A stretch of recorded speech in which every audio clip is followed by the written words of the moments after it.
बनवाना चाहिए। और फायदा क्या है, अगर कोर्ट भवन बन गया तो आजकल जो बंटवारा हो रहा है घर घर में, शायद ये ना हो। प्रमाण क्या है इसका कि बंटवारा नहीं?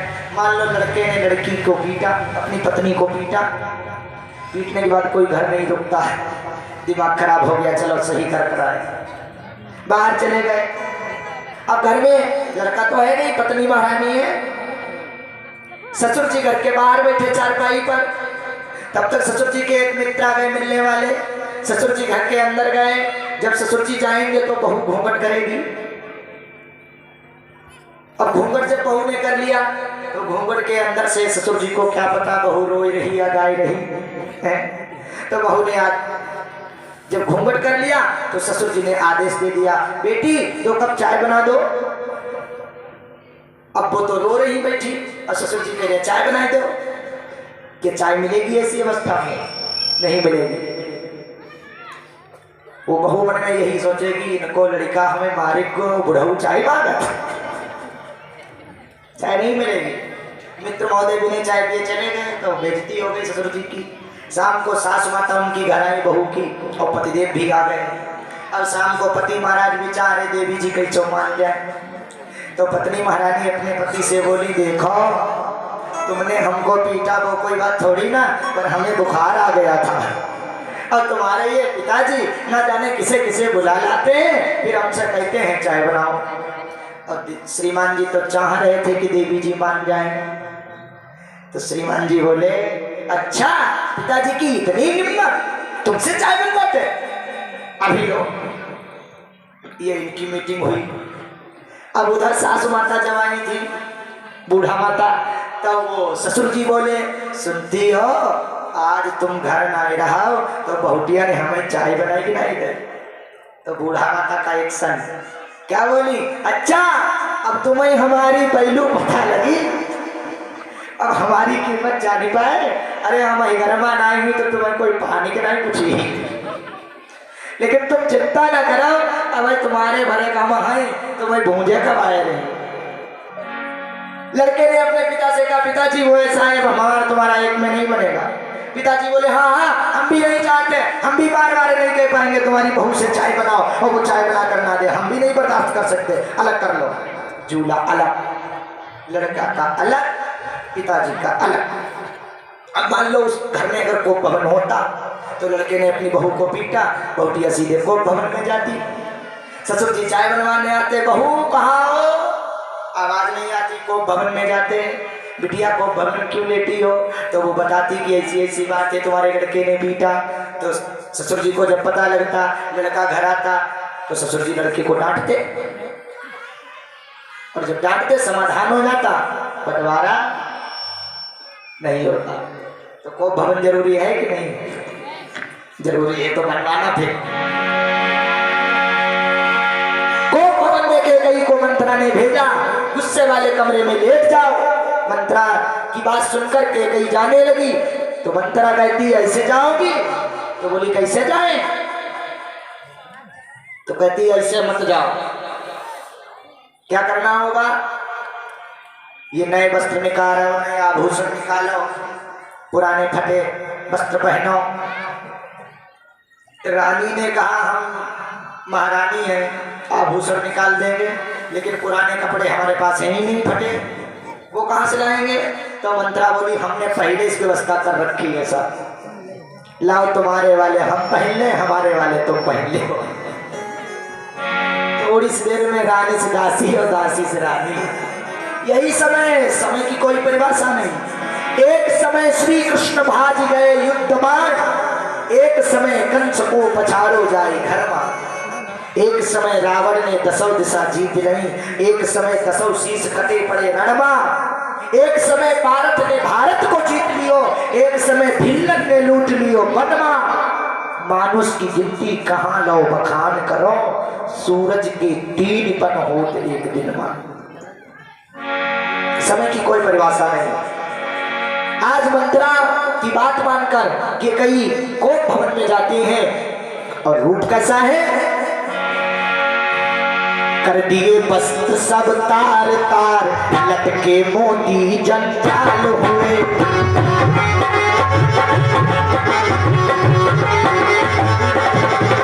कर दिए बस्त सब तार तार, लटके मोती जंजाल हुए। बाली में झुमके उलझ गए, चोटी के बाल बवाल हुए।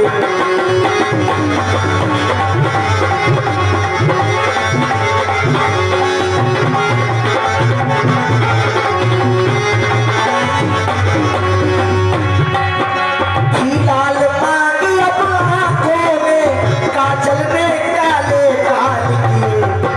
सरकार कैसा है कि कहीं का थी लाल मांग, कहाँ होती है लाल मांग? सिर पर, लेकिन थी लाल मांग अब आंखों में, और काजल ने काले गाल किए।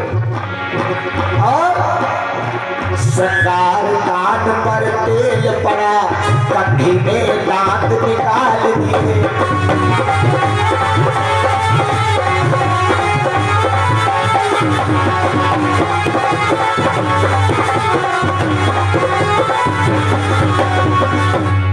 अजीब श्रृंगार कर लिया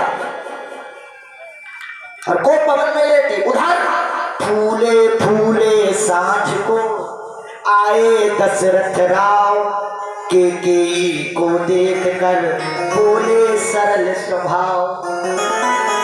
क्या बोले? केकेई का जब वेश देखा, महल में प्रवेश हुए तो पूछा केकेई कहाँ? दासी ने बताया कोप भवन में। अरे महाराज तो कांप गए। कोप भवन?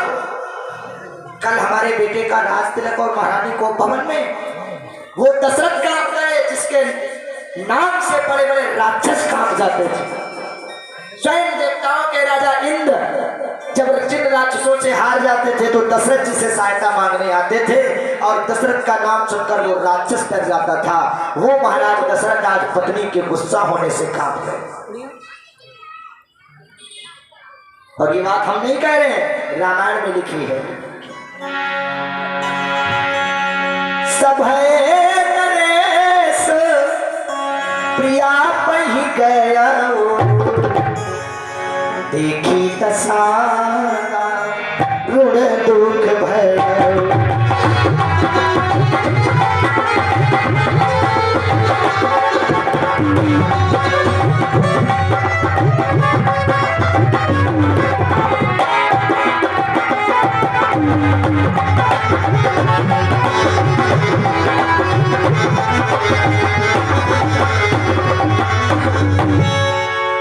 बहुत दुख हुआ और भय भी लगा। सभय माने भय के सहित डर के सहित गए, और जाकर जब केकई का रूप देखा डर गए और बड़े प्रेम से बोले क्या?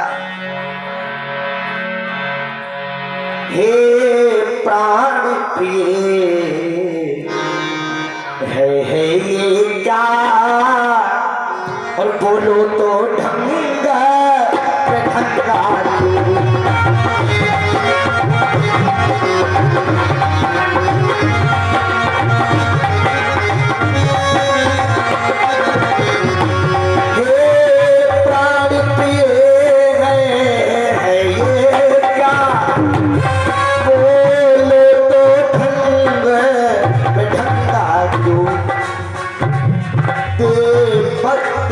फूल से मुखड़े का हो रहा मलिन रंग है जो।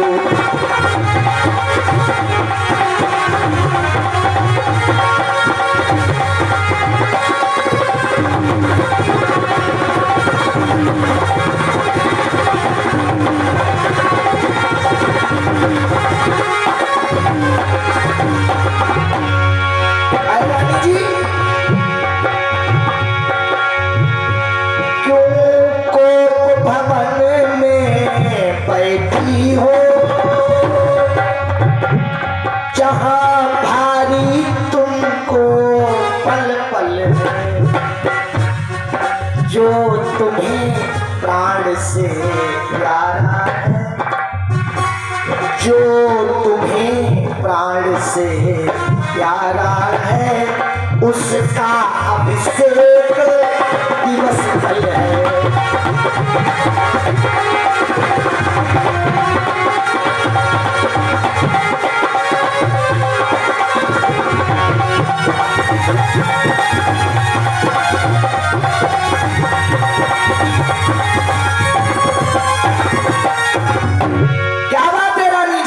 ऐसे क्यों पड़ी हो? किसी ने तुमसे कुछ कहा हो तो हमें बताओ। अगर किसी जवान ने तुमसे कुछ कड़वा कह दिया तो बताओ, मैं वो जवान कटवा दूं। जिस आंख ने तुमको तिरछी नजर से देखा हो बताओ, मैं वो आंख फुड़वा दूं। बताओ रानी जी। अरे तुम कहो तो किसी राजा को देश से निकाल दूं, तुम कहो तो किसी भिखारी को राजा बना दूं। तुम्हारा कोई दुश्मन हो, अमर हो ना मर रहा हो, बताओ उसे भी मार दो। अब तो दशरथ जी झूठ बोल गए, पत्नी को खुश करने के लिए इतना बोल गए। कितना पहले बोले, कहू के ही रंग कई करूं नरेशु, किस भिखारी को राजा बना दो। कहू के ही नपई निकासों देशु। अच्छा देखिए, महाराज दशरथ ही के कई को हिंट दे रहे हैं। बताओ किस भिखारी को राजा बनाए, किस राजा को भिखारी देश से निकाल दें। अच्छा केकई वरदान क्या मांगना चाहती है? भारत को राजा बनाना चाहती है, और राम जो राजा बनने जा रहे हैं उनको देश से निकालना चाहती है, यही तो मांगना चाहती। और दशरथ जी क्या कह रहे हैं? बताओ किसको राजा बना दे, बताओ किसे देश से निकाल दें। केकई ने कहा सही पकड़े हो, हम भी यही चाहते हैं कि किसी को राजा बनाओ, किसी को देश से निकालो। लेकिन केकई ने क्या किया? आगे दशरथ जी क्या बोल रहे? कहू के ही नपई निकासों देशु। उसके आगे बोले, सकौ तोर अरि अमरऊ मारी। तुम्हारा कोई दुश्मन हो, अमर हो, मैं उसको भी मार डालूंगा। गाहनीक बपुरे नर नारी। बेचारे नर नारी क्या है? अब आप बताओ, क्या अमर कभी मरता है? अमर कभी मर सकता? कभी नहीं मरता। फिर दशरथ जी ये बात क्यों कह रहे हैं? सकौ तोर अरि अमरऊ मारी, तुम्हारे दुश्मन अमर को भी मार डालेंगे। अमर मरता नहीं तो इसका मतलब झूठ बोल रहे हैं। हाँ झूठ बोल रहे हैं, अमर नहीं मरता है। यहां से हमें संदेश मिलता है, अगर पत्नी महारानी किसी बात को लेकर रूठ जाए और वो ना मान नहीं हो और बहुत बड़ी जिद रख दें, कह दें कि हम तो तुमसे तब खुश हो पाएंगे जब तुम आसमान से हमको तारे तोड़ कर दोगे, तो कह दो आज नहीं कल तोड़ लाएंगे। बस उस समय मना लो, झूठ बोल लो, दोष नहीं लगता। कुछ जगह ऐसी हैं जहां झूठ बोलने से पाप नहीं लगता। किसी की जान बच रही हो, आप झूठ बोल दो, दोष नहीं लगता। किसी के प्राण बच रहे हो, झूठ बोल दो, कोई दोष नहीं। वैसे तो झूठ बोलना पाप है, दोष है, लेकिन किसी की जान बच रही हो, झूठ बोल दीजिए, कोई दोष नहीं। इसलिए दशरथ जी भी झूठ बोल गए। रानी ने कहा, सुनो, मैं कौन तुम्हारी होती हूँ, क्यों मुझे सताने आए हो? राजन, और मन में रखते हो स्वार्थ भाव, प्रत्यक्ष मनाने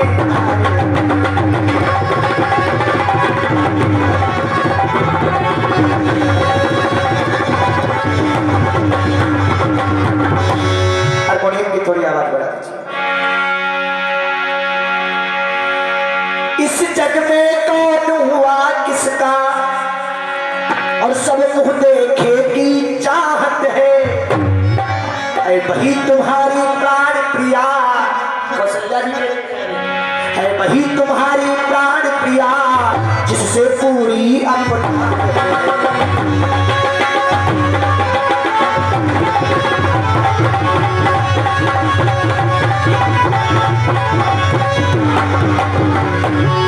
जाओ, कौशल्या के पास जाओ।